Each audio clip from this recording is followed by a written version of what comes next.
Hello and welcome to educational success. आज हम start करने जा रहे हैं क्लास 10th फिजिक्स का फर्स्ट चैप्टर फोर्स। इस चैप्टर में हम कवर करेंगे कुछ बहुत इंपॉर्टेंट टॉपिक्स जिनमें होगा moment of force and equilibrium, turning force concepts, motion of force, centre of gravity and uniform circular motion. So start करते हैं हमारा चैप्टर फोर्स।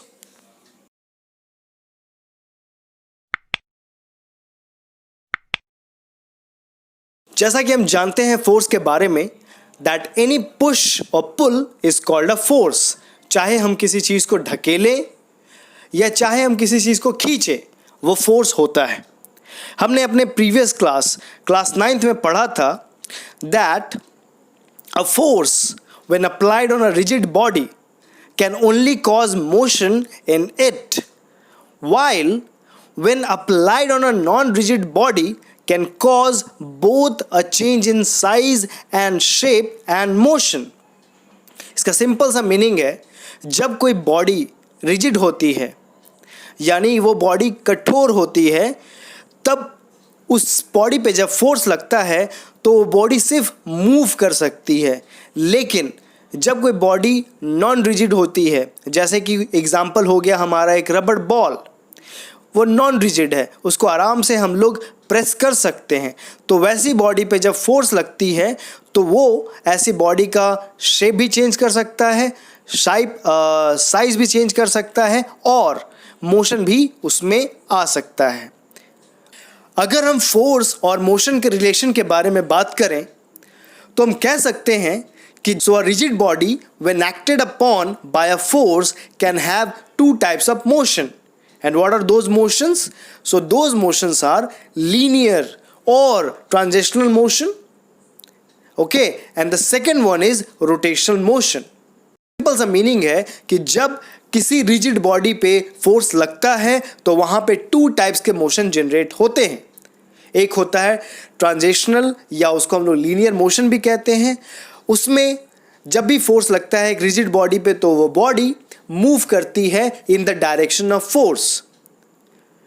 जैसा कि एग्जांपल, जब हम एक ड्यूस बॉल को आगे की तरफ फेंकते हैं तो वहां पे उस ड्यूस बॉल में शेप चेंज नहीं होता है, वो सिर्फ आगे मूव करता है।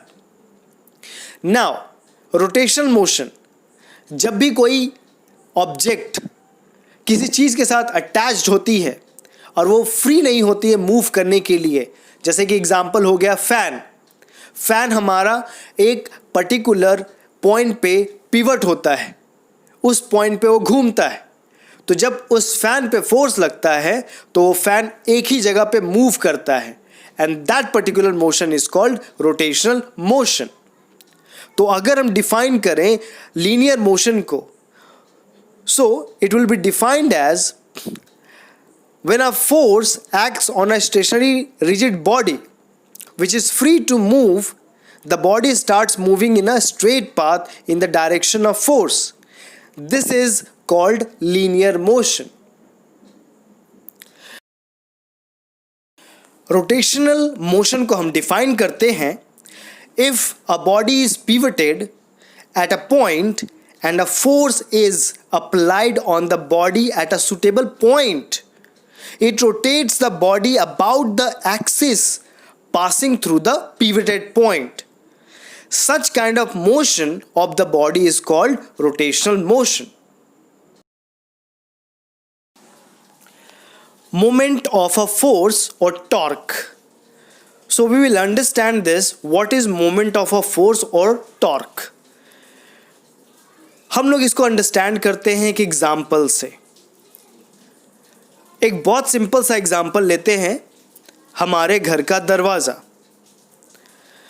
दरवाज़ा एक हिंज से अटैच होता है। एक पर्टिकुलर पॉइंट होता है जहाँ से दरवाज़ा अटैच होता है, उसको हम लोग बोलते हैं हिंज। तो ऑब्वियसली ये जब हमारा डोर अटैच है हिंज से तो वो फ्रीली मूव नहीं कर सकता है, वो फ्री नहीं है कि वो कहीं भी चला जाए, उसमें लीनियर मोशन प्रोड्यूस हो जाए। ऑब्वियसली वहाँ पे लीनियर मोशन प्रोड्यूस नहीं हो सकती है। हावेवर हम लोग उसको जब मूव करते हैं बाय अप्लाइंग द फोर्स, वो सिर्फ एक डायरेक्शन से दूसरे डायरेक्शन तक मूव कर सकता है, एक पर्टिकुलर पॉइंट तक, राइट।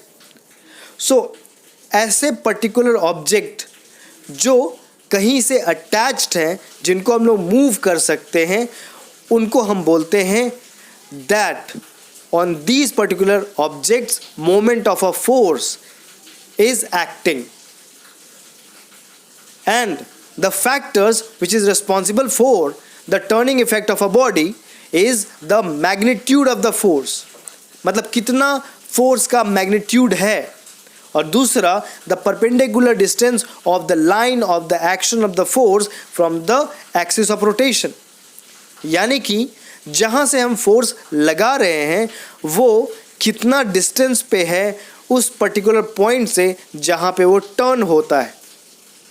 वो जितना दूर होगा उतना ही कम फोर्स लगेगा, और जितना पास होगा उतना ही फोर्स ज़्यादा लगेगा। फॉर एग्जाम्पल, तो सिंपली हम मोमेंट ऑफ फोर्स को डिफाइन कर सकते हैं that the moment of force is equal to the product of magnitude of the force and the perpendicular distance of the line of action of the force from the axis of rotation, and the SI unit is Newton meter. Anti-clockwise moment, इसको हम simply define करते हैं that if the effect on the body is to turn it anti-clockwise, the moment of force is called anti-clockwise moment. Very simply, अगर हम कोई force लगाते हैं किसी बॉडी पे ताकि उसको एंटी क्लॉकवाइज मूव कर सके, तो वैसे फोर्स को हम बोलते हैं एंटी क्लॉकवाइज मोमेंट। और ऐसे फोर्स पॉजिटिव फोर्स भी कहलाते हैं, because most of the times आप देखेंगे कि अगर हम किसी भी ऑब्जेक्ट को एंटी क्लॉकवाइज टर्न करते हैं तो ऑब्जेक्ट ओपन होता है। जैसा कि एग्जांपल ले सकते हैं हम एक टैप का, अगर हम उस टैप को एंटी क्लॉकवाइज मूव करते हैं तो वो टैप ओपन होता है और उसमें से पानी गिरने लगता है। अगर हम बात करें क्लॉकवाइज की, सो क्लॉकवाइज को हम डिफाइन कर सकते हैं that the effect on the body is to turn it clockwise. The moment of the force is called clockwise moment and it is taken as negative. तो very simply, अगर हम किसी भी ऑब्जेक्ट को क्लॉकवाइज मूव करते हैं, अगर उस पर फोर्स लगता है क्लॉकवाइज, तो वो ऑब्जेक्ट क्लोज हो जाता है। अगर हम वापस से टैप का एग्जांपल लें, तो जब हम टैप को क्लॉकवाइज डायरेक्शन में मूव करेंगे तो वो टैप बंद हो जाएगा और उसमें से पानी निकलना भी बंद हो जाएगा। And that's the reason clockwise moment is considered negative. Couple, so what is this couple? अगर हमको डिफाइन करना होगा कपल को, तो हम लोग सिंपली उसको डिफाइन कर सकते हैं that the pair of forces formed by external force and the force of reaction is called a couple. So simply अगर उसको एक्सप्लेन किया जाए तो हम बोलेंगे कि जब भी कोई ऑब्जेक्ट पे पेयर ऑफ फोर्सेस लगते हैं तो वो फॉर्म करता है कपल। फिर से हम एग्जांपल लेंगे टैप का। अगर हम टैप को मूव करते हैं एंटी क्लॉकवाइज तो उसमें से पानी फ्लो होना चालू हो जाता है। तो वो मूवमेंट जब हम लोग ने एंटी क्लॉकवाइज किया तो वहाँ पे एक पर्टिकुलर फोर्स लगा, और जब हम उसको क्लॉकवाइज डायरेक्शन में मूव करते हैं तो उस पर डिफरेंट फोर्स लगा जो कि उसको मूव कर रहा है क्लॉकवाइज, जिसके कारण उसमें से जो पानी फ्लो हो रहा था वो बंद हो गया। तो यहाँ पे दो फोर्सेस लगे, एक क्लॉकवाइज और एक anti clockwise. So this is the pair of force. Okay, these are the pair of forces which are acting on that tap, and this is called couple. तो हम कपल के बारे में ये भी बोल सकते हैं that two equal and opposite parallel forces not acting along the same line forms a couple. जैसा कि हम लोग का एग्जाम्पल हमने लिया था अभी टैप का, तो वहाँ पे भी दो फोर्सेस लग रहे हैं, एक क्लॉकवाइज एक एंटी क्लॉकवाइज, तो ये फॉर्म कर रहा है कपल।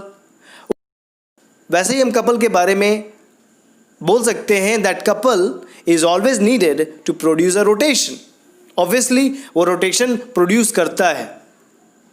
जब किसी ऑब्जेक्ट को हम मूव करते हैं क्लॉकवाइज या एंटी क्लॉकवाइज में, तो जाहिर सी बात है कि वहाँ पे मूवमेंट हो रहा है जो कि रोटेशन कर रहा है, रोटेशनल मूवमेंट हो रहा है। तो obviously we can say that yes, couple is used और couple is needed to produce what, to produce a rotation. हमने अभी एक एग्जाम्पल दिया था टैप का, उसके अलावा हम बहुत सारे एग्जाम्पल में देख सकते हैं कपल जो यूज़ होता है। हम लोग के डेली लाइफ में हम लोग कपल यूज़ करते हैं, कपल फोर्सेस यूज़ करते हैं। जैसे हम लोग कोई भी बॉटल को ओपन करते हैं, तो उसको ओपन करने के लिए हम लोग को उसको एंटी क्लॉकवाइज मूवमेंट करना पड़ता है, फिर उसको हम लोग क्लॉकवाइज मूवमेंट करते हैं तो टैप वो हमारा जो बॉटल है वो बंद हो जाता है। वैसे हम लोग एग्जांपल लिख सकते हैं लॉक का। लॉक में चाबी हम लोग डाल करके मूव करते हैं उसको, तो दो रोटेशन होता है उसमें, anticlockwise clockwise. Then example is steering wheel of a car. Okay, so there are multiple examples that we can take where we can see that couple is being applied. तो हम chapter 4 के first part को यहाँ पे and करते हैं। Next part में हम और भी कुछ इंटरेस्टिंग टॉपिक्स को डिस्कस करेंगे और वहाँ पे हम इस चैप्टर को एंड करेंगे। Alright, meanwhile please go through my videos and if you have any issues please comment to me.